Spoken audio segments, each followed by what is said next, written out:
सबको सादर नमस्ते जी। मैं आर्याशा भारत से आर्य सभा की ओर से वैदिक वाणी कार्यक्रम में आपके समक्ष फिर से वेद के एक कल्याणकारी मंत्र को लेकर के उपस्थित हुई हूँ।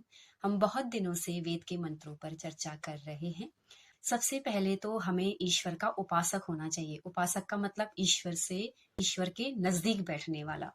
तो हमें ईश्वर के नजदीक बैठना चाहिए। ईश्वर को हमें अपना मित्र बनाना होगा। अब हम समझते हैं कि ईश्वर का मित्र बनेंगे कैसे। तो सबसे पहले हमें ये पता होना चाहिए कि हमारा मित्र होता कौन है, किसको हम अपना फ्रेंड माने, अपना बेस्ट फ्रेंड माने। तो कुछ और संत महात्माओं ने ये बात कही कि जो लोग हमें हमारी कमियों को बताए वो हमारा फ्रेंड है, वो हमारा बेस्ट फ्रेंड है।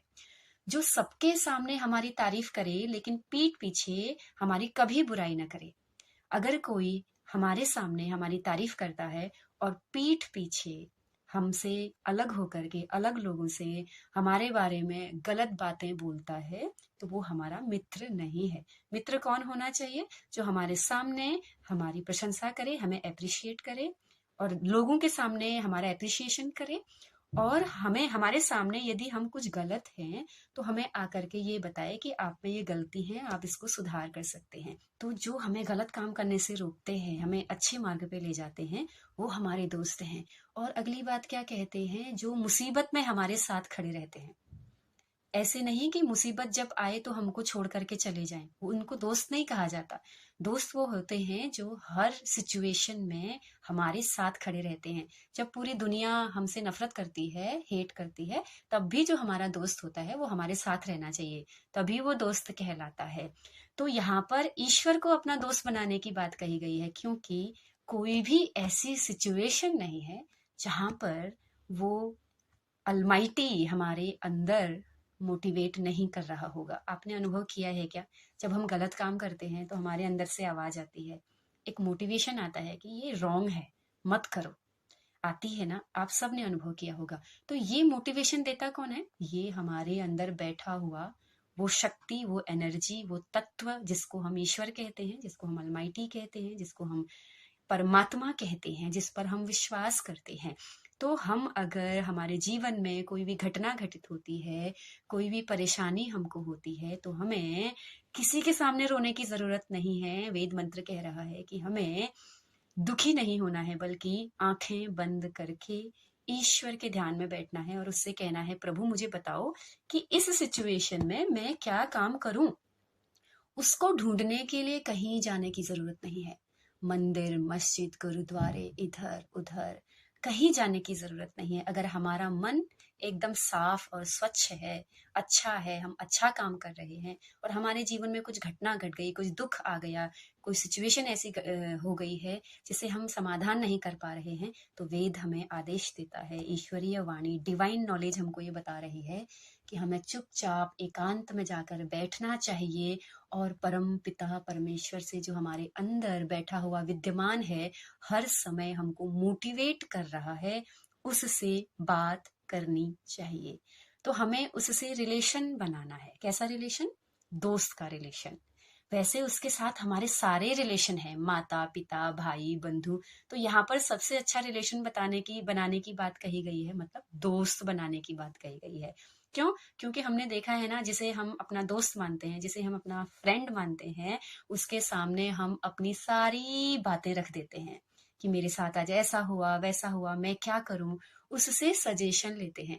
तो डिवाइन नॉलेज कह रही है, वैदिक वाणी कह रही है कि हमारा सबसे अच्छा मित्र ईश्वर है, क्योंकि हम कब क्या कर रहे हैं, क्या सोच रहे हैं, हम जब सोचते हैं ना, तो ईश्वर जान लेता है कि हम क्या सोच रहे हैं।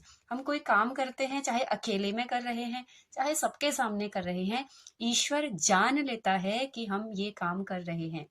तो अगर हम ईश्वर को अपना मित्र बना लेंगे, तो अपना दोस्त बना लेंगे, तो उससे कहेंगे, हे ईश्वर, आज मेरे से ये गलती हो गई है, मेरे सामने ये सिचुएशन हो गई, आप मुझे रास्ता दिखाइए कि मैं क्या करूं।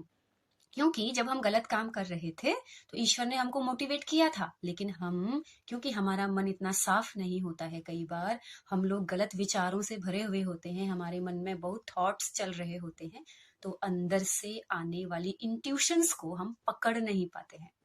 तो जो ईश्वर इंट्यूशन देता है उसको पकड़ना हमें सीखना है। क्यों? क्योंकि वो हमारा सच्चा मित्र है, सच्चा दोस्त है। और आपने एक चीज अनुभव में की होगी, जब हम कुछ अच्छा काम करते हैं, कई बार हमने इन बातों पर विचार किया है, शायद पहले मंत्रों में भी ये बात मैंने आपसे कही होगी, कि जब हम अच्छा काम करते हैं तो हमें बहुत अच्छा लगता है, और ऐसा लगता है कि ये जो अच्छा काम हमने किया ना, इसको मैं सबको जाके बताऊं, देखो देखो मैंने ये अच्छा काम किया। और जब हमारे अच्छे काम से किसी को बहुत अच्छा लगता है, यानी हमने कुछ अच्छा काम किया, किसी की मदद की, किसी की हेल्प की, उसने हमें अप्रिशिएट किया, उसने हमें ग्रेटिट्यूड शो किया हमारे प्रति, तो हम कितना खुश होते हैं। हमारे अंदर से एक एनर्जी आ जाती है, वाह मैं तो बहुत अच्छा इंसान हूँ। ये जो मोटिवेशन मिलता है अच्छे काम करने से, ये भी हमें ईश्वर ही देता है। ऐसा महर्षि दयानंद सरस्वती जी सत्यार्थ प्रकाश के 7वें चैप्टर में, यानी 7वें समुल्लास में कहते हैं। जरूर एक बार सत्यार्थ प्रकाश पढ़िएगा, क्योंकि उसमें ट्रू नॉलेज है, क्योंकि उसमें वेदों का सिद्धांत है, वेद के प्रिंसिपल्स हैं कि हम ईश्वर को कैसे समझ सकते हैं। ईश्वर हमारे साथ रोज रहता है, तो हमारा वही तो सच्चा मित्र हुआ ना, जो हमारे साथ रोज रहता है, हर समय रहता है, हर जगह रहता है, हमारे अंदर की बातों को भी जानता है। क्या वो हमारा सबसे अच्छा दोस्त नहीं है, सबसे अच्छा फ्रेंड नहीं है? तो हमें किसी के सामने रोने की जरूरत नहीं है, किसी से कहने की जरूरत नहीं है, ईश्वर से कहने की जरूरत है। लेकिन इसके लिए पहले हमें ये विश्वास तो करना होगा ना, ये फेथ तो करना होगा ना, कि ईश्वर हमारे अंदर रहता है। अगर हम ये मानेंगे ही नहीं कि ईश्वर हमारे अंदर रहता है, हमें जानने का प्रयास ही नहीं करेंगे, कोशिश ही नहीं करेंगे, रिसर्च ही नहीं करेंगे अपने अंदर जाके, तो कैसे पता चलेगा कि ईश्वर हमारा दोस्त है? तो अगर वेद कह रहा है ईश्वर हमारा दोस्त है, तो हमें उस पर रिसर्च करनी शुरू कर देनी चाहिए। तो वो उसका तरीका बता रहे हैं कि हम रिसर्च कैसे करें। तो बोला हमको एक रिसर्च सेंटर में बैठना चाहिए।